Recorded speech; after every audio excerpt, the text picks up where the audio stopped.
Permintaan dan penawaran merupakan konsep asas ekonomi yang berhubung kait dengan availability, penawaran, desire ataupun kita panggil dia sebagai permintaan. Ia juga merupakan prinsip asas yang mempengaruhi pergerakan harga dan tindak balas ini penting kerana dapat membentuk titik keseimbangan di dalam instrumen pasaran. Anda bersama saya, Faiz, dan kita akan menyelusuri konsep supply and demand yang diguna pakai di dalam pasaran forex. Dengan anda memahami konsep ini sekaligus, anda mampu menjadi seorang trader yang faham struktur pergerakan market dan permainan manipulasi oleh penggerak market. Video ini dibawakan oleh LD Analyst. Deposit lebih pantas dan mudah kini berada di Malaysia dan Indonesia.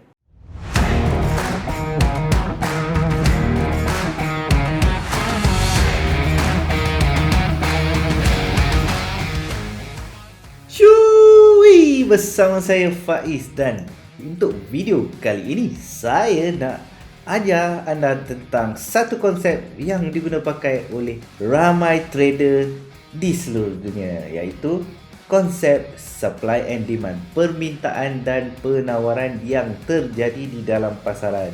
Kenapa benda ni sangat penting? Kerana dengan kita tahu pergerakan ataupun struktur permintaan dan penawaran, kita dapat lebih memahami tentang market dan mendapat profit yang cukup dalam kita punya daily trading. Tanpa membuang masa, mari kita mulakan episod kali ini.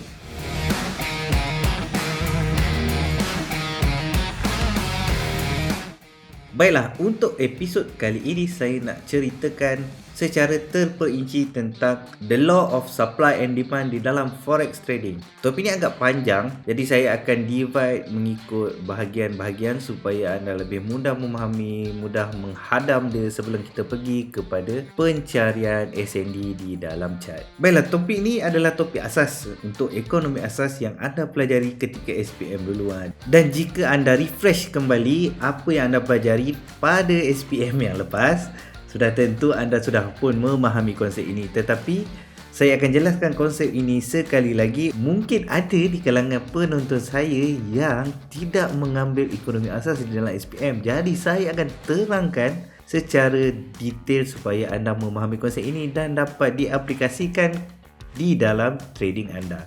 Teori asasnya sangat mudah, iaitu supply and demand merupakan interaksi di dalam pasaran untuk sesuatu harga ataupun barangan, dan hubungan harga dan penawaran kepada sesuatu komoditi. Dalam arti kata lain adalah kita trader bermain dengan nilai harga. Okey, forex merupakan permainan nilai harga sesuatu barang. Nilai harga dipengaruhi oleh keseimbangan di antara supply, penawaran dan juga permintaan ke atas nilai wang tersebut. Sebagai contoh, jika anda ingin pergi ke Thailand, anda perlu menukarkan duit Malaysia ke duit Thailand. Jadi anda meminta duit baht Thailand dan orang Thailand ataupun money exchanger sana cuba menyediakan permintaan anda. Maksudnya dengan menawarkan nilai baht itulah. Maksudnya anda demand baht dan mereka tawarkan juga baht. Jadi di situlah permintaan dan penawaran berlaku, dan tindak balas ini akan memberikan keseimbangan harga di dalam pasaran.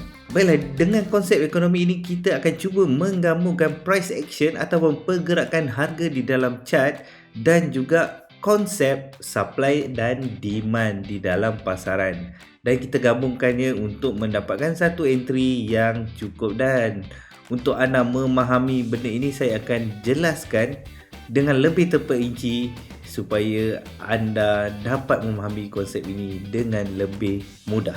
Baiklah, sebelum itu anda kena memahami 4 konsep yang ada di dalam supply and demand. Sebagai contoh, ini saya sudah sediakan. Yang pertama adalah semakin tinggi harga, semakin kurang permintaan orang beli. So saya bagi contoh di sini, semakin tinggi harga semakin kurang permintaan orang beli. Ini adalah terjadi. Saya bagi contoh harga telur pada masa sekarang ni, harga semakin tinggi dan menteri kita cakap jangan makan telur, dan semakin tinggi harga semakin kuranglah permintaan orang beli sebab harga dah makin mahal dan orang nak afford benda tu pun tak mampu. Itu adalah yang pertama untuk konsep asas S&D. Nombor 2, semakin tinggi harga semakin ramai orang ingin menjual produk tersebut. Dan ketika inilah lambatkan produk berlaku. Yang ni saya boleh bagi contoh untuk face mask yang mana permintaan semakin tinggi. Even kedai basikal pun jual face mask.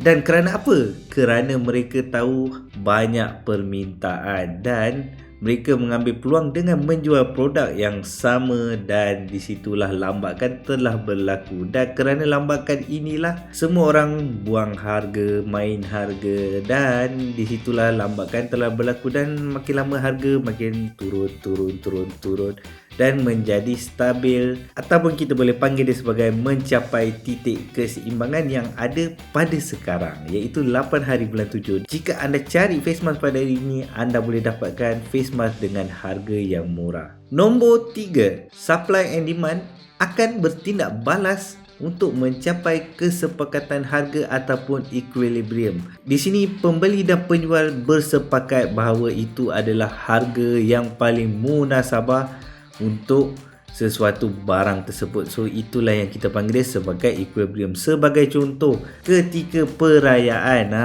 perayaan di mana kawalan harga untuk produk-produk ataupun makanan-makanan harian kita telah disepakati dan ditetapkan pada harga tertentu oleh kerajaan, dan orang tak boleh jual lagi mahal lagi murah sebab mereka dah bersepakat harga tersebut adalah harga yang munasabah pada ketika itu. Yang terakhir di nombor 4 adalah tindak balas ini boleh diganggu dengan konflik ataupun faktor luar geopolitik, bencana, musim dan lain-lain. Okey, sebagai contoh kita ambil yang ni adalah pada harga ayam, yang mana kalau kita tengok ketika virus ternam berlaku, yang mana virus ternakan, di mana Malaysia kekurangan ayam untuk dimakan, dan di sinilah berlaku di mana harga ayam meningkat naik, dan di sinilah kita boleh panggil dia sebagai konflik ataupun bencana, dan kadang-kadang benda ni adalah musim juga. Sebagai contoh, ketika anak anda ingin memulakan persekolahan, yang mana ketika itu harga baju sekolah, kasut sekolah, pen, pensel semua menjadi murah. Kerana apa? Kerana ketika itu sedang musim dan semua orang ingin menjual produk tersebut. Dan ketika itulah korang akan dapat semua diskaun-diskaun dengan harga yang lumayan dan berbaloi untuk anda miliki.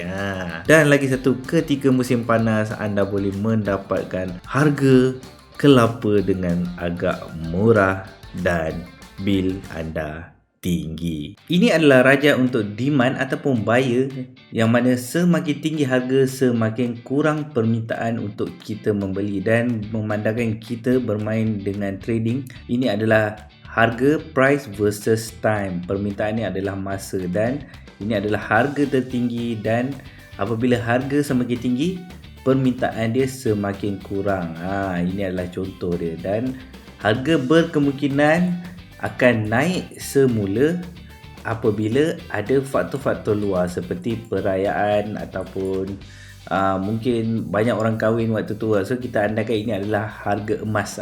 Kita andaikan ini adalah harga emas. Mungkin ketika itu adalah faktor perang antara Rusia dengan Ukraine. So harga semakin tinggi kerana emas adalah mata wang yang stabil dan semua negara menyimpan emas. Jadi sebab itulah harga makin tinggi kerana dia adalah mata wang yang kita panggil dia sebagai safe haven. Safe haven, saya tulis kat sini, safe haven. Haven. Safe haven. Dan dia adalah mata wang safe haven.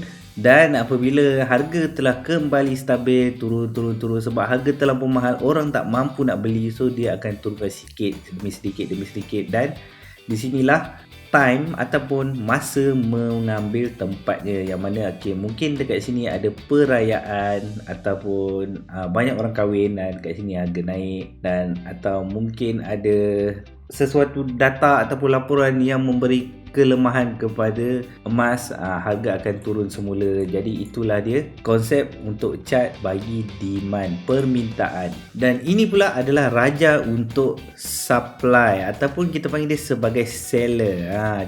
Di mana semakin tinggi harga, semakin ramai orang ingin menjual produk tersebut. So kita ambil contoh dekat sini face mask lah, yang mana harga, bila kita tahu harga bermula daripada paras ini, dan apabila COVID telah melanda, harga semakin meningkat naik. Dan apabila sampai satu tahap, bila kita ambil contoh di harga di paras ini, semua orang tahu kita boleh buat duit dengan face mask, dan semakin lama penawaran dia semakin tinggi, dan apabila penawaran semakin tinggi, harga pun semakin tinggi, sehinggalah buyer merasakan, pembeli merasakan harga ini tak masuk akal. Jadi harga dia akan turun sedikit demi sedikit sehinggalah mencapai satu paras yang kita panggil sebagai harga keseimbangan. Untuk video harga keseimbangan ataupun equilibrium, saya akan jelaskan dalam video yang seterusnya. Baiklah, itu sahaja perkongsian saya untuk hari ini. Semoga memberi manfaat kepada anda. Jika video-video saya banyak membantu anda di dalam trading, jangan lupa bantu saya dengan 2 klik saja. Klik butang like dan subscribe. Topik ini mungkin banyak lagi, jadi stay tune. Kita jumpa pada video yang akan datang.